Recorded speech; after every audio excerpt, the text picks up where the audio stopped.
Noam Chomsky is here. He is a political activist, he is a writer, and he is a professor at MIT. He has written exclusively and lectured around the world on linguistics, philosophy, and politics. He is widely credited with having revolutionized modern linguistics. He is the author of numerous books, including American Power and the New Mandarins, and also 9/11. Here is Hegemony or Survival, his newest book. I am pleased to have him on this program for many reasons, including the fact that I get more emails about please have Mr. Chomsky on this program than anyone can ever imagine.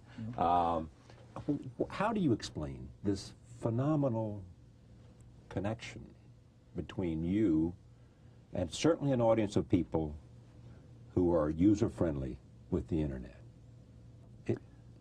Well, I think people who are, there's an enormous number of people who are involved in a informal, disorganized, activist, dissident culture, and they tend to make their own connections outside the major institutional channels, which are not hospitable to them. And the internet has become a major form of interconnection, organizing, not just in the United States, everywhere. I mean, in South Korea, for example, they recently elected a president using the internet for organizing and communication and getting around the strong opposition of the media and the concentrated power to the popular candidates. It happens to be a very wired-up society. Well, it is. Broadband, I think, has a higher penetration in South Korea, perhaps more than any other country except Singapore. But it's happened everywhere. I mean, let's take, say, Indonesia. When the Suharto dictatorship was overthrown in 1998, a lot of the organizing, a lot of it was student activism, and it was a very harsh, brutal society, but they did succeed through internet interconnections to organize political actions, demonstrations, other activities, and it was a major factor leading to the overthrow of the dictatorship. Well, Howard Dean, I suspect, would say that one of the primary reasons he has been able to get to this commanding position in the Democratic race for the presidency is the internet, allowing him both to communicate and to raise money. Yeah. It's had, I mean, it's a sort of can also be a lethal instrument, but... lethal in what way? Well, I'm sure you get, I don't want to guess how many emails you get, but it can be overwhelming. And a lot of the material that one of the problems with the internet, I mean, it's the good part of it is it's free and open. Right, exactly. But of course that has a downside. That means that things go up that have no review or you know, support. And they clog the system. They clog the system, and so it's a mixture. But it certainly has been an extremely effective way of allowing people to participate actively in even in everything from industrial societies to very repressive societies. So take, say, the World Social Forum, which is a huge enterprise, 100,000 people last year. It's mostly internet organized.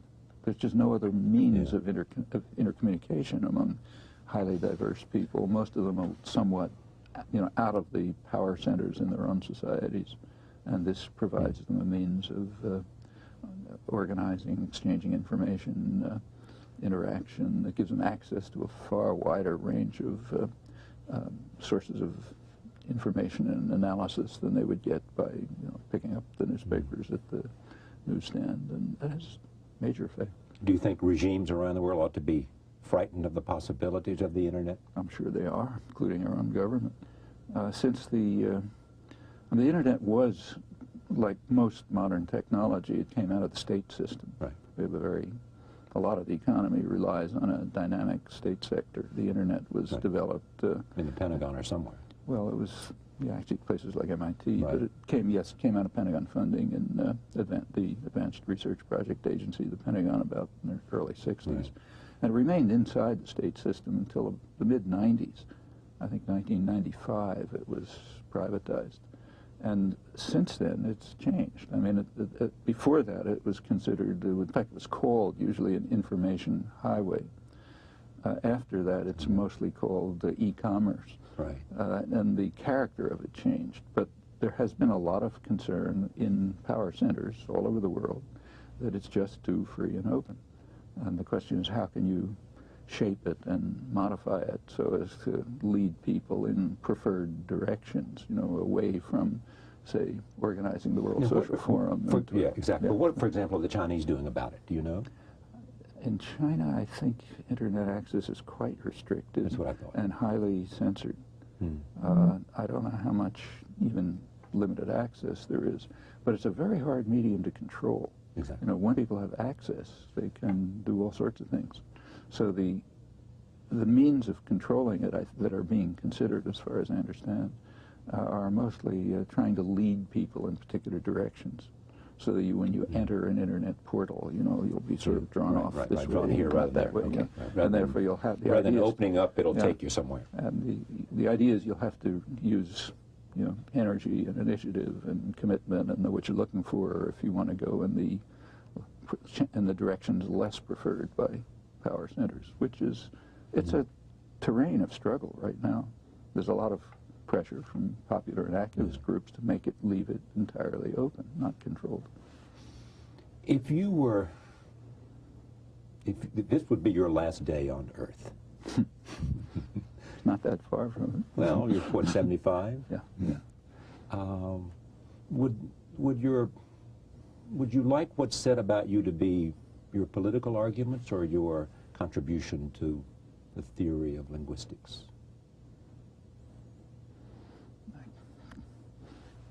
To tell you the honest truth, I really don't care. You don't care? I mean, I'd like to see people follow up on the things that are interesting and important and productive and forget about the things that were byways and mistakes and so on. But if my name is attached to it or not. But what then would you characterize as most important in your judgment, if you were? Well, I mean, I played a certain role in reshaping the fields concerned with human intellectual faculties, cognitive sciences, in particular linguistics. Some of it has been extremely productive. Not me, it's a cooperative enterprise. And that's often running on its own. Right. In the political domain, I would like to see people energized, participating, thinking for themselves, not subordinating themselves to systems of discipline and propaganda, either in the structure of life, and there's plenty of that, or in the doctrinal domains. So if people can come to use the capacities that they in fact have and the opportunities they in fact have to overcome systems of authority, illegitimate authority, domination, hierarchy, free themselves, think through issues for themselves, not the way they're taught to conform, and do something about it. That's the best legacy I can imagine. As I said to you when you said that, I know nothing about linguistics. One of many subjects I know nothing about, but especially linguistics. Is there one question in the air in that whole realm, though, that you would like most to know the answer to? Well, like everyone, I have my own personal quirks. And yes, there are some questions which are big mega questions. There are mega questions which are on the border of research. You can't really. They're a little beyond what you can study very much. You can pick away at them. But well, one kind of question, which is a sort of a personal obsession, is that if you look at any language is a biological system. Right. It's part of it's like our immune system or visual system, just something humans have. It's highly specific to humans. There don't seem to be any counterparts elsewhere in nature. You're in New York because of our mutual friend Edward Said, who passed away a month or so ago, correct? Yeah, and you tell me just because you're here, your sense of what would you most want to say in appreciation of him? Well, Edward was an old friend. We were very close friends for years. We had a lot of mutual interests. Would that be culture, music, politics? Culture, politics mainly political interests, including his prime concern, also a major concern of mine, Middle East, but much broader questions of justice, freedom, oppression, which he was much involved in. Me too, and our paths often crossed. And then it was just a close personal friendship. Actually, he had arranged, we've never talked about this much, but back in the guess it must have been around 20 years ago or 25 years ago, he began arranging with meetings between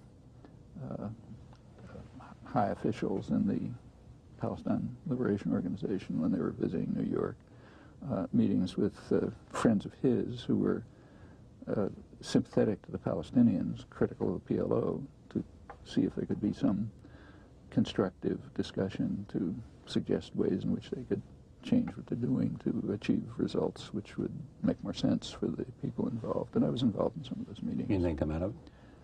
No. I have to say no. What do you think of the Geneva Accord that they've been working on? Current Geneva Accord? Yes, exactly. Well, it offers better than some they real have. hope. Yeah. It's a great improvement over the Camp David proposals, which were completely unacceptable. To the Palestinians. Yeah, they made no sense. You know, I mean, Jimmy Carter said that today on a recent appearance on this program. Oh, really? Well, he's quite right. And as soon as you look at a map of what was proposed, you see that it was absolutely unacceptable. I mean, it broke up the, there's a lot of talk about percentages and so on. That didn't mean a thing. If you looked at the actual maps that were discussed, which unfortunately were not easily available in the United States, they should have been, but they weren't. As soon as you look at the maps, you see that what in effect it did was break the West Bank into 3 pretty separate cantons. So these were not contiguous territories? Well, they were technically contiguous, but only way around the edges. If you wanted to go from Bethlehem to Ramallah, you were going to have to go way to the east. And so there were 3 effectively separated territories, all, again, effectively separated from a little part of East Jerusalem, which is the traditional center of Palestinian cultural, educational, commercial existence. And it was a kind of a Bantustan situation, as was discussed in Israel at the time. And of course, it was all separated from Gaza. But, you know, actually the meaning of that was described by President Barak's chief negotiator, Shlomo Ben-Ami. Right. And later foreign minister. Yeah, and he was the negotiator at Camp David, and he was an academic, and shortly before he entered the government, he wrote a book about it in Hebrew, in which he said the goal of the whole Oslo process, then leading to this, would be what he called a permanent neo-colonial dependency. The Palestinians would be a neo-colonial, effectively modern colonial dependency permanently. And in fact, that's what the proposal was. And it couldn't work. However, after the Camp David proposals broke down, this is now September 2000, August, September 2000, that's when the current Intifada started. But negotiations continued, and they made some progress.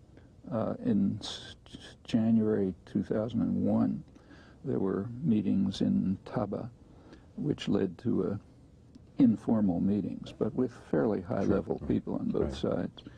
And they made considerable progress towards a more acceptable 2-state settlement. But it was too late then because the Israelis were into their election. They were into the election campaign, and Prime Minister Barak canceled the meetings, and after Sharon was elected and the violence began to escalate, they were never picked up. Everyone assumed, I assumed too, that they were never continued. However, it turns out now we have learned that contacts did continue. And the Geneva Accords that you mentioned are the results of these continuing contacts. And they make considerable progress beyond the Taba. The Geneva Accords hammered out by Yossi Beilin and other Israelis in over 2 years with Palestinians who I'm not sure in part may have been members of the Palestinian Authority or not. I don't know. Some had been, but all are close to it. Yeah. I mean, they're as close to the center of Palestinians don't have a state, so they have an informal authority, but they were as close to the central part of it as the Israeli negotiators were to the Israeli government. In fact, probably closer. You know. Your friend, the late Edward Said, didn't have much to say good about Yasser Arafat. No. Nor did I. Nor do you. No. In fact, we were very much in accord about this for a long time. Been a real disservice to the Palestinians. Well, I don't think one can say that exactly. Why is that? Because he's also a symbol. Without him as a symbol of I'm not making a Palestinian, statement, I'm asking. Yeah. So, look, he remained a symbol of Palestinian nationality, struggle, refusal to submit.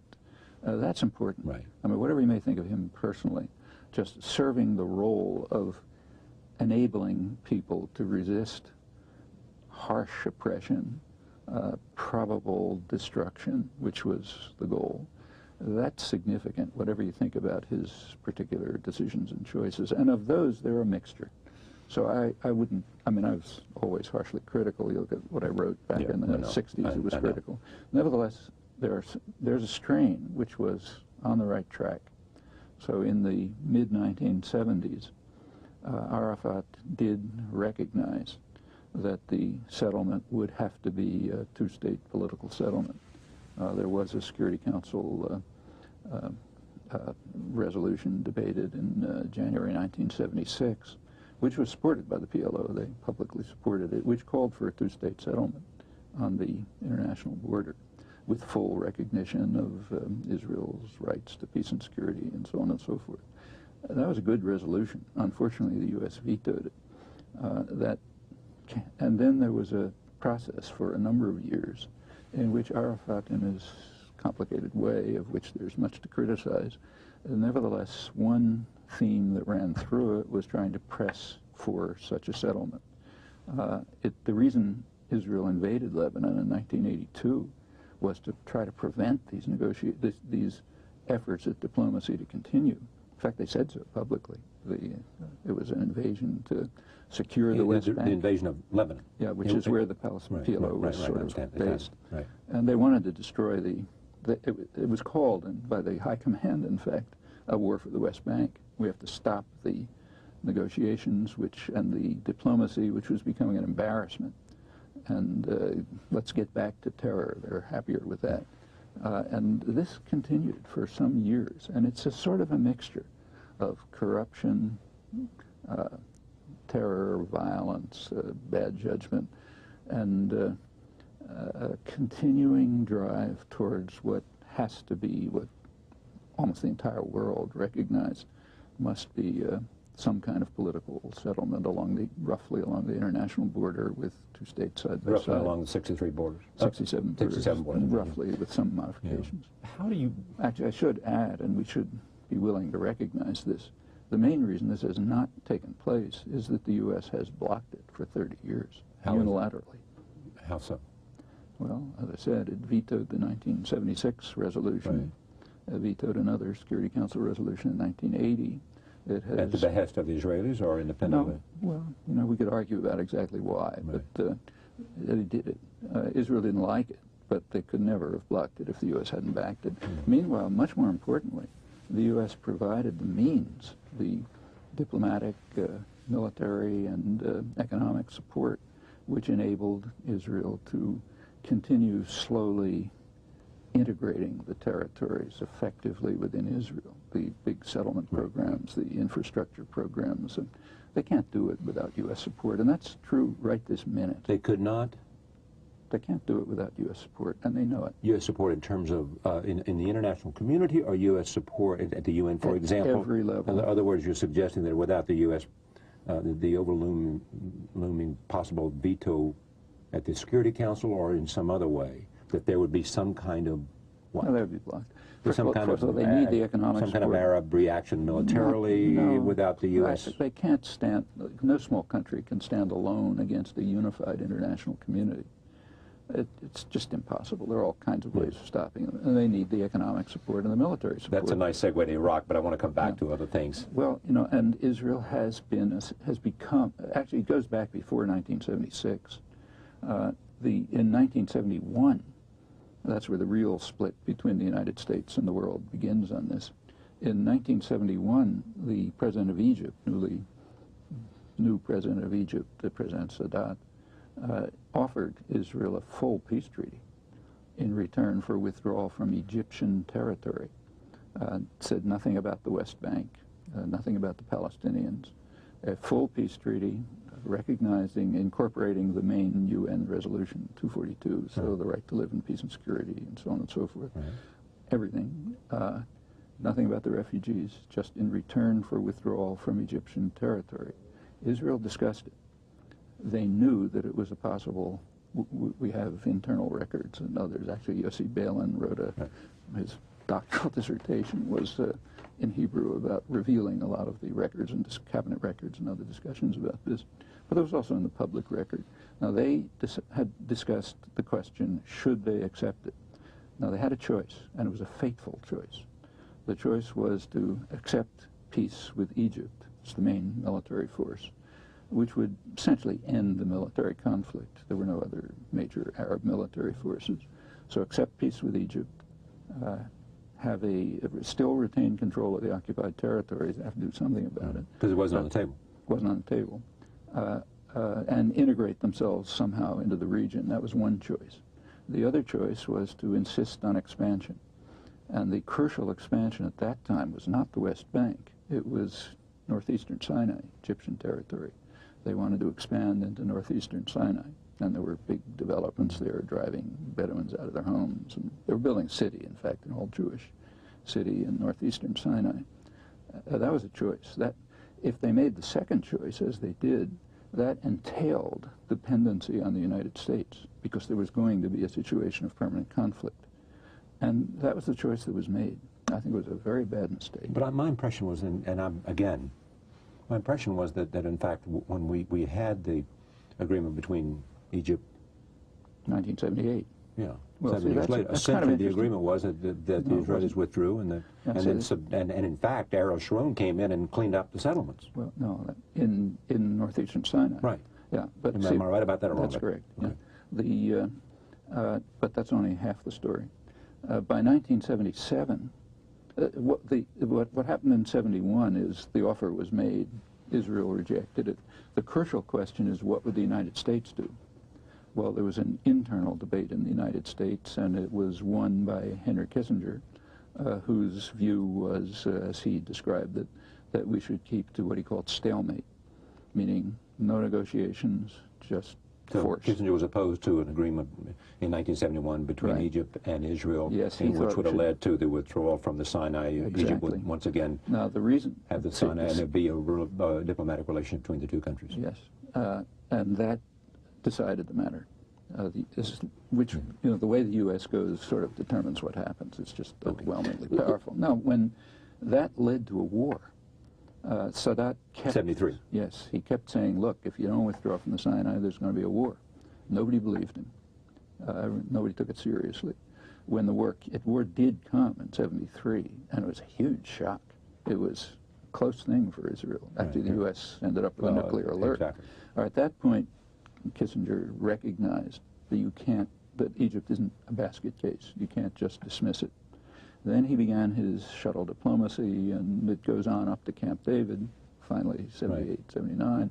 And at that point, Sadat, the U.S. and Israel agreed to an offer that Sadat had presented in 1971, but the new one was harsher from the point of view of Israel and the United States than the original one. It would have been better off if they accepted 71 rather than the one that was negotiated from their point of view, which I don't accept. By Jimmy Carter, Camp David. But in 71, there was nothing about the Palestinians. By 1977, the Palestinian issue was on the table. And the U.S. and Israel had to accept an offer which recognized in some fashion Palestinian national rights, which they didn't want to do. I mean, I think they should have done it, so I can't say it's worse, but they didn't want it. Now, it's interesting that this is described in the United States as a diplomatic triumph. In fact, it was a diplomatic catastrophe. If it had been accepted in 1971, would have spared... Jimmy Carter was here several days ago. I mean, he certainly thought it was the diplomatic triumph. He probably doesn't know the history. I mean, you should have asked him whether he knows what happened in the background. Well, if I'd had this interview before, I would have. Well, it's all on the public record. Yeah. But I mean, but this is one of the many things we have to learn about, and if we want to gain some understanding of what's really happening there. So when you ask questions about, say, Arafat, unfortunately, all of this has to come in. Okay, fair enough. But what's interesting now, let me make this point. I spoke to someone about you today, and he said the following to me. someone who many his views you would recommend, you would agree with, some not. He said to me that after complimenting your mind, the quality of the mind, and contributions you had made, he said that what you had done is turned American exceptionalism on its back, and that you're, for all those who believed in American exceptionalism, you had believed in exactly the opposite, whatever that is. Now let me stay with this question. On the other hand, there are people who have asked you, look, if you have such strong feelings about how wrong-headed American policy has been, why don't you leave the country? A frequent sort of thing is thrown at people who are critical frequently. And you always say, I love this country. Yeah, well, sure. Right. I mean, it's a very interesting question. I mean, let's try it on some other country. You know, it's sometimes easier to think about things clearly if we distance ourselves. Great. Now, let's go back to, say, the big enemy, Soviet Union. Right. I mean, the Russians would have been delighted to have the dissidents leave the country. If Sakharov had been willing to come to the West, they would have applauded. Does it make sense to ask Sakharov, why don't you leave the Soviet Union? I mean, I suppose no, I'm not trying to ask that. You understand, I'm not asking that question. I'm actually using that question to make the point that you've always said. That's the framework in which the question should be understood. Right. It's assuming that you can't have a democratic society. You stay and fight for values because you love the country. And you think that the country ought to live up to these values. And there are, you can't rank countries A, B, C, D. Countries have all sorts of properties. There's a culture, there's a society, there's modes of interaction, and so on. A lot of the things that are simply achievements. I mean, take, say, protection of free speech. Right. It's unique in the United States. There are a lot of great things that have been achieved. There are a lot of rotten things that have been done. If you have any concern about the country, meaning its people, its culture, and so on, you want to save and extend and amplify the achievements and modify the and you would crimes. put the protection of free speech high up on that list. Very high. And it's not the only one. Okay, well, tell me more, and then we'll come to some of the criticisms that you have made about American imperialism and the like. See, we have to make a distinction between state power and a country. They're different things. I understand the difference, but it's often not distinguished. If you criticize state policy, you're not criticizing a country. I understand that too. I mean, frequently when you're traveling around the world, as I do, people say I love, America. I just have I hate the policy. I hate the policy. Sure. And we're responsible for the policy. It's a free country. We can't say, I don't have any responsibility for the policy, because we do. We may not know about it, but then we should find out about it. And if we decide we don't like it, we should change it. In fact, take a look at the question we've just been discussing, two-state settlement. Right. About 2/3 of the American population supports the international consensus on this, and long Which has. is there ought to be a two-state solution. Roughly the 67 borders. Right. And it's kind of interesting to look at the polls. I mean, polls you find roughly 2/3 of the population saying, yeah, they support that. And roughly the same proportion says the U.S. ought to become more involved in the diplomacy. People don't know that that's a contradiction. The reason that that program has not been achieved is because of consistent U.S. intervention to prevent it from being achieved. And that continues at this very moment, in fact. Okay, it is a free country. We've got a lot of freedom. That means people have the opportunity to discover its work. It's not going to come easily. It's where the internet is helpful, to have the opportunity to discover the relevant facts and background, which should show them that their position is contradictory. They must come to understand what the U.S. government role has been over the years in preventing the outcome that they want. Okay. Do you in the end then, if in fact, accept the premise that people get, for the most part in a democracy, people get the government they deserve? No, I don't. You don't? No, in fact, not at all. Well, let me finish. Because you believe the political process is corrupt. It's not corrupt. It's what? Look. See, whenever anybody says, look to me, I know they're saying it's not that simple. Right. I mean, it's not that there's robbery and stealing of elections. There is a distribution of power internal to the country, enormous disparity of economic and other power. And that influences everything that happens in dramatic ways. So many issues simply don't come up in elections. So the haves have more power than the have-nots, and therefore overwhelmingly. they're able to exercise it. In fact, if you really look closely, elections, they restrict themselves to issues on which the population, they eliminate issues where the mass of the population opposes a lead opinion systematically. And the population is aware of Say this. that again, I'm sorry. Well, let's take a concrete case, Right. okay? The year 2000 election, say. Among the issues that were highest in concern to the general population are things that roughly relate to the so-called trade agreements. So deficits, overseas investment, transfer of jobs, you know, lots of topics like that. Right at that time, there was a plan for an international hemispheric conference at Quebec, Hemispheric Summit, a few months later, which was intended to extend the NAFTA-type agreement to the whole hemisphere. Now, these are issues of enormous concern to Right. people. Did it come up in the election? No. And there's a reason why it didn't come up in the election, and it's consistent. On those issues, the public tends to oppose policies on which there is an elite consensus, and therefore it doesn't come up in elections. Well, that's part of the reflection. But I mean, let me just make sure I understand. How do you stand yourself on the NAFTA agreement? I agree with the general population. I think if You agree with the general population whose view is critical of it correctly, because it's the wrong agreement. If you go back to 1990, 10 years ago, when the NAFTA agreement was coming along, there were serious critical analyses of it, which were in favor of a North American free trade agreement, but not this one. The analyses came from the labor movement. They came from Congress's Research Bureau, the Office of Technology Assessment. Pretty much the same analyses said, yeah, a North American economic agreement would be a good idea, but this one is designed as effectively an investor rights agreement.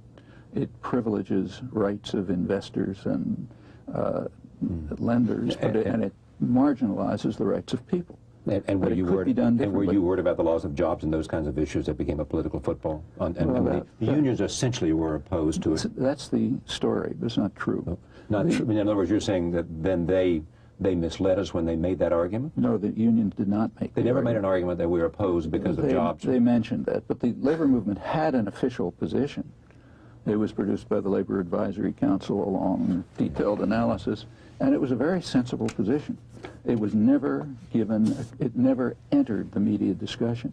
It was never given any publicity. The labor movement was accused of crude nationalism, this, that, and the other thing. That was not their position. Their actual position never made it to the public agenda. And the same is true of Congress's own Research Bureau, which had a rather similar analysis. Yes, in favor of a NAFTA-style agreement, but not that one. It's kind of interesting that a few days ago, the Carnegie Endowment released an analysis of NAFTA, saying a fairly critical analysis. It was reported in the press, making some proposals as to how it should have been done. And those proposals, though they didn't say so, happen to be very similar to those that were proposed by the labor movement and Congress's Research Bureau 10 years ago, but didn't enter the political discussion, was not mentioned in the media, for example. Well, this is only one example of which there are numerous ones. Basically saying that what you're arguing is that people are not getting the information they need to make wise choices. They aren't, nor in fact are they given the choice. They aren't given the choice. The choice between who are the two parties nominated in an election. No, that they have, but the two parties represent essentially the same concentration of interests. Concentration of economic power. Look, the United States is essentially a one-party state. It has two factions of the business party. In fact, one of the leading political science analyses of the nature of the U.S. party system by a fine political scientist at the University of Massachusetts, Tom Ferguson, is what he calls the investment theory of politics. Investors get together to invest to control the state. Well, let me ask you this. Let's take 2 or 3 countries where you and I know, okay? We have 2 parties in the United Kingdom, right? Mm-hmm. We have the Tory Party and the Labour Party. Would you say the same thing about them? Essentially? It depends when. Today it's close to true. Okay. In France you have a Socialist Party and the Chirac Gaullist Party. Essentially the same. I mean, not a whole lot of differences there. I mean, they have 35-hour week. But In Spain we have Socialist Party. You know? Well, see, I would suggest we take... Is it any different in any of those countries in terms of how much difference there is between the two parties? Because let me make this argument. Let me make this argument with you and just get the... Essentially, in most countries, the battle in politics is for the center, is it not? In most places. Now, that doesn't mean that... That's simply not true. I mean, there are countries that have a much more lively democratic culture. So let's take a country that has a really lively democratic culture, much more than we do. Like? Brazil. Okay. Brazil is a rich, potentially rich, important country. In Brazil, something just happened recently which should humiliate us. They give us a real lesson in democracy. In Brazil, popular movements, large-scale popular movements, which had been developing over 20 years, reached a scale where they were able to elect a populist president over the opposition of highly concentrated capital and media concentration. We can't even dream of that. Well, that's a functioning democratic culture. Let me stop you for a second. Let me just get a couple of questions in. Number one, I asked that question recently of Gary Wills was here. You know, why haven't we seen in the United States more success by a powerful coalition, essentially coming from the left, but not necessarily defined by what the conception, traditional conventional wisdom might be of the left, of labor, minorities, poor, we have black seen and white. We have seen it. What was it the last time you saw it? A number of times. We saw it in the 60s. That's where the Great Society programs come from. We saw it in the 30s. That's where the New Deal comes from. And in fact, this is a battle that goes back to the origins of American history. You know, the original constitutional framework, the way Madison... The author of the Great Society programs was Lyndon Johnson. That's right. And the programs are not initiated by leaders. That's a serious misunderstanding. Well, those programs were initiated primarily by people who actually, many of them who'd served with FDR. See, that's a serious misinterpretation, I believe, of the way the political system works. Leaders may sign their names and they may push programs, but they do it because a popular constituency is compelling them to do it. That's the way changes take place.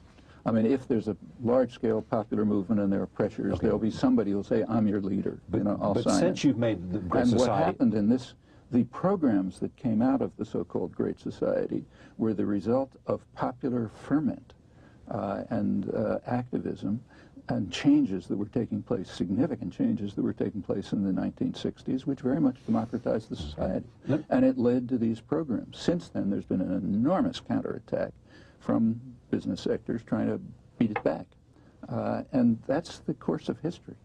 You know, it's the same with the civil rights movement. It was the same with the labor movement. But let me make this point about Lyndon Johnson, because a lot of other things, and I want to say that we're 42 minutes in, we're doing an hour with you, and I want to invite you back, because inevitably people are going to say to me, you know, you could have gone for 2 or 3 hours, and you know, or they will say you interrupted too much, or they'll say a lot of other things, and I do want to hear from you, and you know, many people saw Lyndon Johnson, you know, as a man who was too beholden to economic interest in terms of how he achieved his own wealth, and in terms of a whole range of things, whether it was brown root in Texas, or whether his relationship with a whole lot of institutions. But you were saying that he responded the way he did to Great Society programs having to do with medical care, having to do with poverty, having to do with a whole range of issues. He responded and to civil public rights pressures. Because the public pressure was there. The same was true of John F. Kennedy. I'm willing to argue with you that Lyndon Johnson responded in part because that was where his heart was, and his sense of legacy in terms of what had influenced him. Yeah. You know, See, and secondly, some of the things that John Kennedy responded to, he saw his opportunity in history, in a sense, to show that he could get these things enacted, because that was his principal skill. See, we're not disagreeing. We're talking about different topics. Okay. Let me move. The topic that you're talking about is individual personalities. So the individual personality, Lyndon Johnson, what was going on in his mind. The topic that I'm talking about is how popular movements develop, create their own programs, press for them, finally often get somebody to initiate them. Those are different questions. Okay, and I may agree with you, actually. I mean, I look with great interest in what's happening in Brazil. Yeah. And here, it's happened here. That's why do we have freedom of speech? I mean, freedom of speech is not in the Constitution. It's not in the Bill of Rights. In fact, up until the it's not. Up until the 1960s. In fact, the legal battles about freedom of speech are mostly in the 20th century. And there was no real legal protection for substantial freedom of speech, actually, until the 60s. In the 1960s, the Supreme Court finally, first in the course of the Civil Rights Movement, then later in the decade, finally realized a level of legal protection of freedom of speech that, to my knowledge, doesn't exist in any other country. And a large part of it grew out of the activism of the Civil Rights Movement. Just to understand you, because I want to go to some things that are often attached to you and bring great controversy to you. Other than freedom of speech, what else do you think is part of what America represents? Yes. Represents. Well, is. Good about American life. Well, there's a lot of things I like that are, I think, great about American life. For one thing, we have, compared with other societies, there's very little in the way of a kind of a caste system. Yeah. So people interact independently of social position. Yeah. Is there wealth. Meritocracy? There is, in certainly in terms of policy formation. That's overwhelming. But we're talking in terms of personal interaction. Are you? Does it matter whether you're this is what you do or that's what you do? Yeah. Well, these interactions among people, informal interactions, are, in my view, much healthier in the United States than other societies that I know. Now, those are important facts about a culture. Freedom of speech is not just a matter of law. It's a matter of being internalized, you know, realizing, understanding that's my right and I'm going to defend it. That's important. And the same is true of other rights. Actually, the United States has become a much more civilized society since the 1960s, just in our recent lifetimes. Because, do you think? Well, because of popular activism. Let's take women's rights. Was that an issue 40 years ago? No. Environmental issues. Did they exist 40 years ago? No. Let's take something like opposition to aggression and violence. Attitudes on that have changed enormously.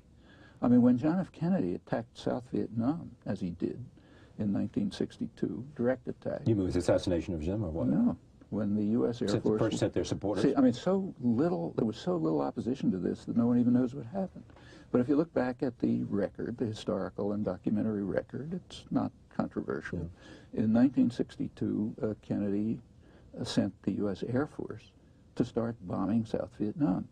They did it in South Vietnamese planes with Vietnamese markings, but it was U.S. pilots and U.S. equipment, thin cover. He authorized the use of napalm.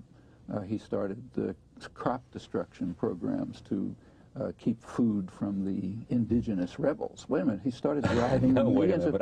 Look, this is a war. Was there any protest? No. Okay, now that's changed. Well, there may have been somebody who wasn't significant. Look, I can tell you because I was directly involved in it. Well, we've got to know you because of your opposition to Vietnam. You couldn't get 4 people in a room to talk about it. Well, I'm not arguing about this. But this is important about the country. It was 4 or 5 years before a significant popular movement developed opposing an aggressive war against another country. Let's fast forward to today. Right. In this year, there were huge popular protests before the war was officially launched. That's a tremendous change in consciousness. And why do you think that change took place? Because of the 60s? Because of because as it breathes, it gets wider and stronger, and the change took place because a lot of people worked very hard to make it change place. The same is true of civil rights, of women's rights, of environmental issues, and so on. That's the way changes happen. The same thing happened in Brazil. The popular movements developed that way, not by some leader saying, I agree with you. I do agree with you on that. I'm not arguing that. But the interesting thing about Brazil now, you know, which is worthy of a program here, and he is somebody that I've heard him speak and would like to see him at the table, is he is disappointing some of his followers there because of some positions he's taking having to do with the rainforest and other issues. You know why? Why? Because there are... How come you know so much about everything? Well, check it and see if it's right. No, I'm not trying to persuade you or anyone else. No. Here's what I think, and I think if you investigate this, what you'll find. All right. Over the last 20 or 30 years, in part as a reaction to the democratizing tendencies of the 60s, which were worldwide. Right. They were dramatic here, but also elsewhere. There's been a backlash. Part of the backlash, it's taken many forms. One of the forms it's taken is international economic arrangements, which are virtually designed to undermine democracy. Well, what's called in the rest of the world neoliberal arrangements. Here it's called free trade, but it's not free trade. the array of international arrangements that's sort of formalized in the World Trade Organization. Those measures, if you look at them, it is well understood that they undermine democracy. One of the first measures that was taken in the early 70s, initially here, but then everywhere, was to free up flow of financial capital. Right. I need to move on only because I got a few minutes. That's my point. Well, just once, I won't try to explain anything, but let me just say that if you look at these arrangements, you'll find that they undermine democracy and they place countries in a stranglehold in which they cannot follow the policies of the overwhelming majority. And that's what's happening in Brazil, and that's why Lula's disappointing his constituency. Okay, fine. I'll move on. I talked to someone else, knowing that you were coming in. They said, you know, I was in Iraq recently, and I met no Iraqi who said the war was a mistake. Lots of them in the idea of overthrowing Saddam, even now. And many of them wish the United States would leave. Many of them are terribly disappointed, upset, opposed to the way things are going. But this person said, I didn't meet anyone. Tell me how you feel about the use of American power in overthrowing Saddam. Was it because it violated your own sense of international law? Was it because that we didn't have, it wasn't a UN initiation? I'm not going to be able to answer the question because the assumptions are wrong. Okay, go ahead. The United States was not in favor of overthrowing Saddam Hussein. In fact, George Bush made that explicit. At the Azores summit, a couple of days before the invasion started, Bush and Blair were there, and they issued a declaration in which Bush said, even if Saddam Hussein and his family leave the country, we're going to invade anyway. And in fact, that's consistent with a long-standing U.S. policy. You're right that I'm sure every sane person in Iraq wanted to get rid of Saddam Hussein, just like I have for 20 years, just like we all have. He's a murderous tyrant. Why is he there? Why wasn't he overthrown? Or to ask another question, why do the majority of Iraqis, when Iraqis are we have the published polls, Iraqis are asked, who's your favorite foreign leader? The favorite foreign leader of Iraqis, according to U.S.-run polls, is President Chirac of France, who was the symbol of opposition to the invasion. George Bush is far below, Blair even less below. Nevertheless, the same polls say, yeah, we're glad to get rid of Saddam Hussein. Well, if we want to think about this, we'll be able to figure out what's happening. Sure, they would like to get rid of Saddam Hussein. They would have liked to have gotten rid of him years ago. I mean, in 1991, they almost did get rid of him. But the U.S. supported Saddam so that he could crush the rebellion, which probably would have overthrown him. And we know why. Well, I'm not sure they supported him so that he could crush the rebellion. They effectively authorized him to crush the rebellion. I'm not sure that many people... but you got to... Let's look back to the... At least let me make one point. Yeah. Is that, I mean, it clearly was a mistake in 1991. Well, was it a mistake? Sure it was. To allow him to crush the rebellion. Yes, I do too. Did George Bush think it was a mistake? No. Did Thomas Friedman of the New York Times think it was a mistake? I don't know. I can't speak for George Bush and Thomas Friedman. Well, did the press think it was a mistake? I mean, just take a look back and look at the analysis. And to allow him to have helicopters and be able to crush Take a look at the analyses. The Shias and who George Bush had asked to rise up? Let's take a look at the analyses at the time. That's what we should be looking at. You can read it in, say, the New York Times, the most important newspaper in the world. Their analysis was, Alan Cowell, their Middle East correspondent, that much as we dislike the atrocities, there's an overwhelming consensus that Saddam Hussein offers more hope for the stability of the country, stability is a kind of technical word, stability of the country than the people who are trying to overthrow him. In other words, we'd rather have him than the people who are trying to overthrow him.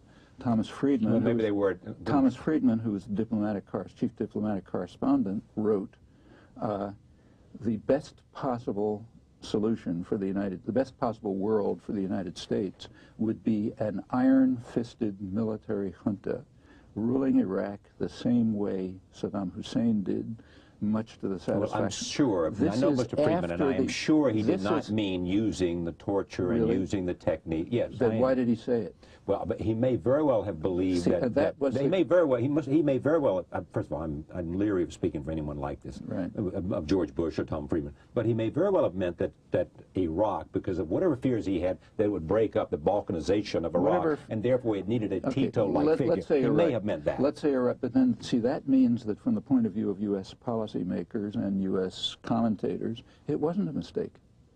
I think it was a mistake. You think it was a mistake, but they didn't. Right.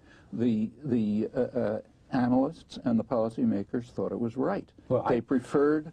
So, and then let's look at the next. I bet you the neocons, who you find so much fault with there, did not think it was a mistake. Well, we don't know. I mean, the Wolfowitz of the world probably don't think it was a mistake. Well, let's take a look at the Wolfowitz. Not to have overthrown Saddam, because I mean they've been driven by overthrowing Saddam since 1991. You'll agree with that, won't you? No, I don't. That they haven't been driven by the notion? It's just too narrow a question. Let's take a look at the Wolfowitzes of the world. Okay. He has a record, right? Right.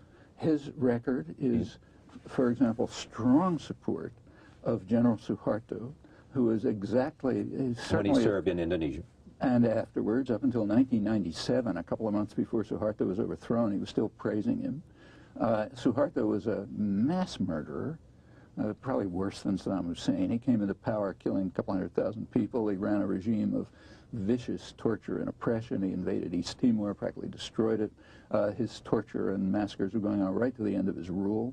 Wolfowitz was praising him because of his contributions to the growth and development of Indonesia. At that time, Wolfowitz served as ambassador to Indonesia. This started when he was in the State Department with responsibility for Asia, Southeast Asia in particular. Went on, he was in as ambassador to Indonesia, and it continued through his post-government service. I think he was dean. That's Indonesia. That's only one example. As under his watch, as State Department high official in the State Department with responsibility for Asia, the Reagan administration, under his watch, supported a whole range of murderous dictators, like Chun of South Korea. Support him up to the end.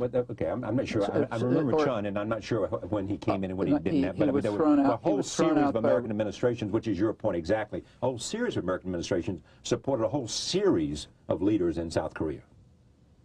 Absolutely, and Wolfowitz was in charge, almost in charge, second in command of the State Department, right up to the end. Marcos in the Philippines is another. Now, there are all kind of fake stories being concocted about this now, but I would urge people to go back to the original record and see what happened. All right. This book, Noam Chomsky, Hegemony or Survival, America's Quest for Global Dominance. We'll talk more about all these issues with him and others. I thank you for coming. Great. Pleasure to have you on the program. Thank you very much. Good. Thank you for joining us. We went the hour. More to be said tomorrow night. Tony Morrison is here and others. See you then.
Funding for Charlie Rose has been provided by the following.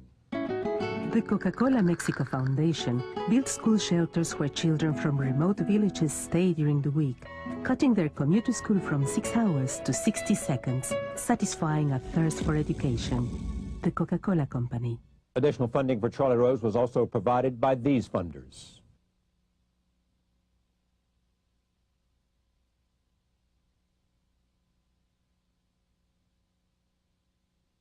And by Bloomberg, a provider of multimedia news and information services worldwide. We are PBS.